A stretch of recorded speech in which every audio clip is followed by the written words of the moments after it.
December 7th, 1941, Pearl Harbor. You know, Sarah's grandpa was a Pearl Harbor survivor. Well, he was a defender. He was on one of those ships there in Pearl Harbor. Miss that old coot. He's been gone for about 2 years now, and he was God, I loved listening to his stories. Loved listening to him. I don't know the exact name of boats or vessels or ships or anything. I remember one time he was telling me he used to drive those, they carried people, tanks and stuff like that into the beach. And when they got to the beach, that's where they all unloaded and went into the beach, like Normandy, stuff like that. They went onto the beach. He went up a little bit too far, he said one night. The tide went down on him and they were stuck there. And all the enemy, you know, was launching missiles, launching mortars, you know, firing guns and everything. They couldn't shoot straight down the cliff, so they were going up and over him. So luckily he did not get hit, but he said, yeah. Then he was telling me one time I don't know if that was in Pearl Harbor or where it was at, but he was driving a ship. What'd you call it, driving a ship? It's not captaining a ship. He was driving a ship and he hit another one. But then he has all the stories that he tells me, all the funny stories, but there's a lot more other stories. So today's December 7th. Always remember Pearl Harbor. I always will, just because of him, basically. I loved listening to him talk about those. On to other news, we're in Sioux City, Iowa right now. Our Oklahoma City load that we're going to grab onto next will not be ready for about another hour, so we're going to run down to the pork plant and we'll go ahead and get loaded. I got to stay on this side of the truck because it's very cold, and right here where we're sitting at the yard right here, it's not that windy. We pull out onto the road, it's very windy. Why aren't you up running around in the grass? You just said it was cold, man. That's all I'm going to say. You just said it was cold, and now you want me to go run around? Yeah, I do. Yeah, I do want you to go run around. Get some exercise in.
just like that, $100 gone.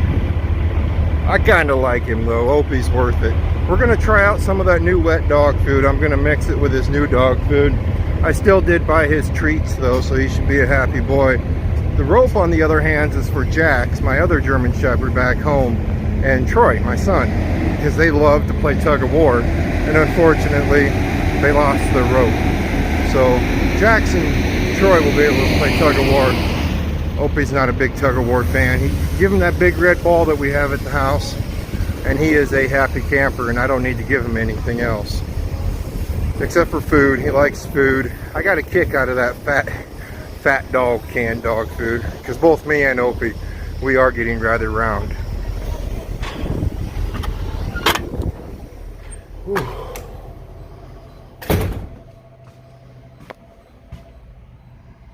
Smoke break. Remember yesterday when I was telling you guys that everything would have to go perfect for this week to work out the way it was going to work? Right now it is 6:00 p.m. This load was supposed to be ready at 4 o'clock. And I just got told, go ahead and bobtail off the property and we will call you when your load is ready, because as of right now your load's not ready. Needless to say, this load is not getting to Oklahoma City by 6 o'clock tomorrow morning now. Is what it is, right? It's all part of trucking. That's what I'm always told. Yeah, that's just part of trucking. Or I'm always told, you're just living the dream, living the dream. I don't have to wait too often, so this one's not going to break my heart too much. We are going to work on the truck a little bit, cut some carpet up, put some rugs down, get Opie fed. We have things to do.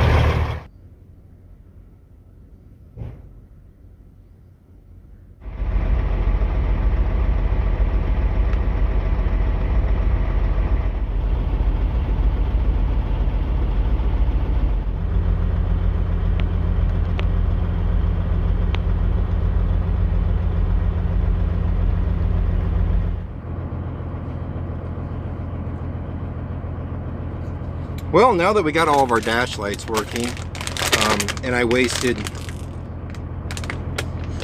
an hour and a half looking at my phone, and not like working for YouTube, just looking at my phone. Woo! You ready? You ready? Now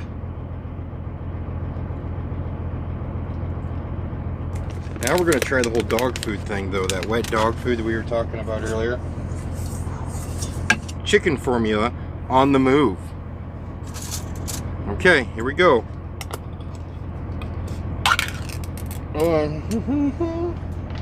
It looks about as pleasant as I thought it'd look. I've never given my dogs wet dog food before. My dad has, but I never have. So do I give you this whole bowl? Or a whole cup? Or a whole can? What do we do here? Oh, I've never done this before. It really doesn't look that good. It really doesn't look that good at all. Well, that's half a can. Well, I really just don't see a full can going in there, but then I have to refrigerate it, I think.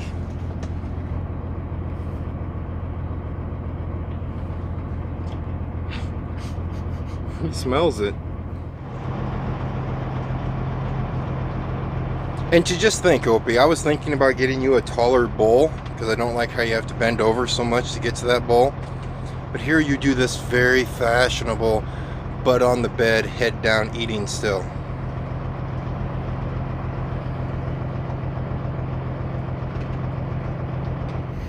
Alright, well, it is now 10 p.m.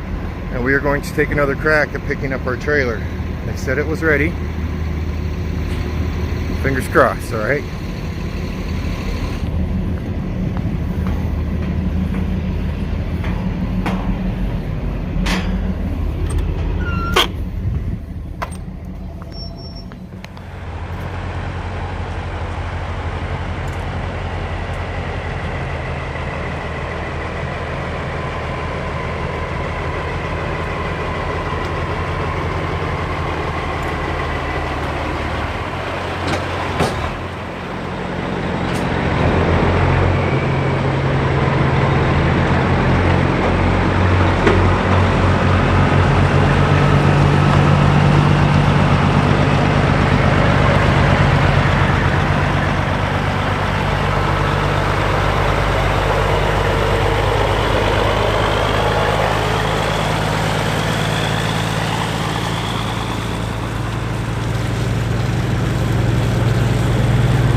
loaded up with 35,000 pounds of pork trim bound for Oklahoma City.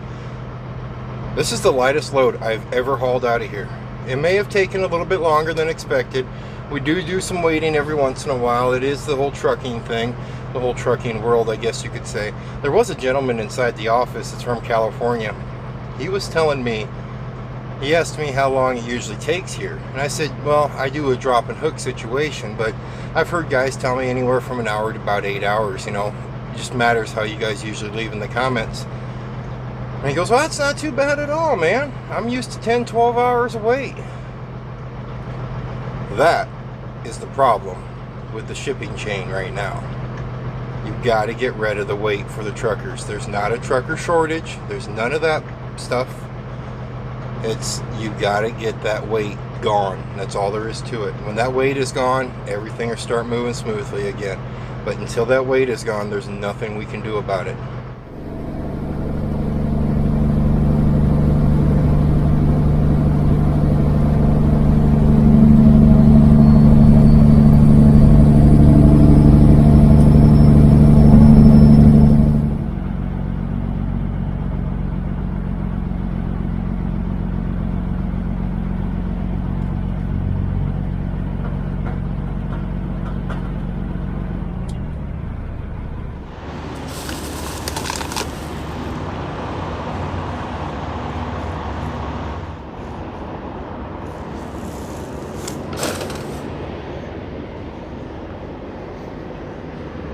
As for the dog food, the canned dog food, I think I'm going to pass on it. I think I'm going to just go back to just giving them the treats mixed in with the dog food. Because the canned dog food, I've recognized just in that little bit of time, it's been probably about factor in that time, a little bit over 4 hours since he had it. Almost 5 hours actually. And his water intake has doubled. I mean, that dog is just, he hasn't stopped drinking since he ate it. He loved it, but he hasn't stopped drinking since he ate it. So that tells me a few things could be going on with the big oaf. And I'm thinking I'm probably just going to go back to just giving them the dog treats mixed in with the dog food versus the wet dog food. Right now we're in Sabetha, Kansas. There's two options you can take when you're going down to Oklahoma City from Sioux City, Iowa. You can take Interstate 80 and you can run down Highway 81 and that'll merge into 35 and that'll take you right on down to Kansas City, down to Oklahoma City. Or you can take the toll road. You're probably thinking, why would you want to take a toll road when you can take a free road? Because the Highway 81 is free and the toll road, well, it's probably going to cost me, I think the last time I took it was probably around 30 bucks, 35 bucks, somewhere in there. Why would you take the pay road? Well, I don't really have a whole lot of time for drama.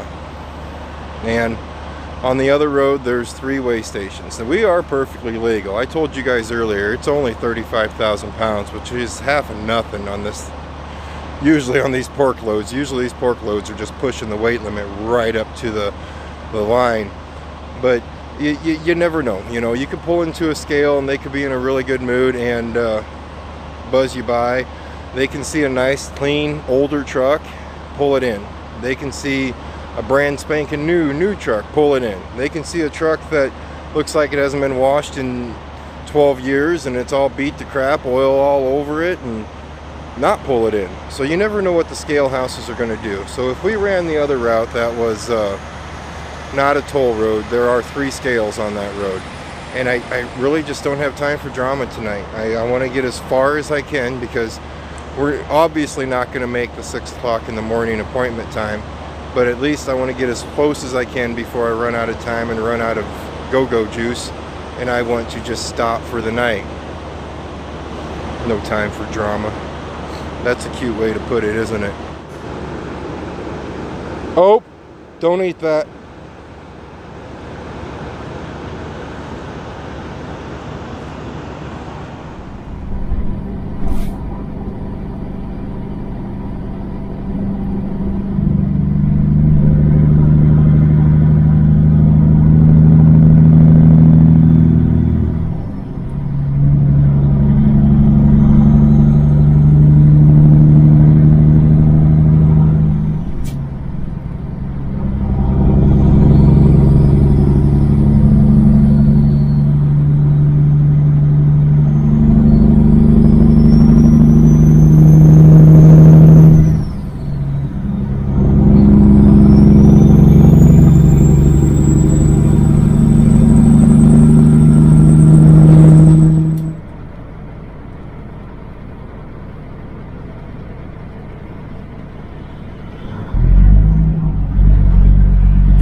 You're gonna cuddle with me. Look at him. He doesn't even want to cuddle with me. I've always told you guys before that Jax is my cuddle bear. Like, Jax would be laying here cuddling with me. He has the look of fear on his eyes. Dad, why are you wanting to cuddle with me, man? This is not manly. This is not manly at all. Look at him. He's either doing that because he doesn't want to cuddle with me, or he's doing that because I'm in his bed. I could handle just going to bed right here. Would that be okay with you? If I just went to bed right here. Right now you're thinking he's probably looking at me like, hey Dad, it's nice to see you. No, he's giving me the look of, hey Dad, could you please get out of my bed? What? I know I'm in your bed. I know I am. Alright, we've made it to where I'm going to make it. That's just the way it is. You guys stay safe, and as always, I'll see you next time. Here, how about there? There.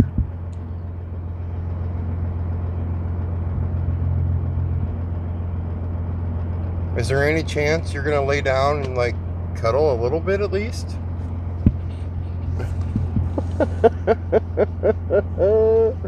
Oh, this puppy. I tell you what, you are one stubborn bullheaded dog. You know that? You are a very stubborn bullheaded puppy.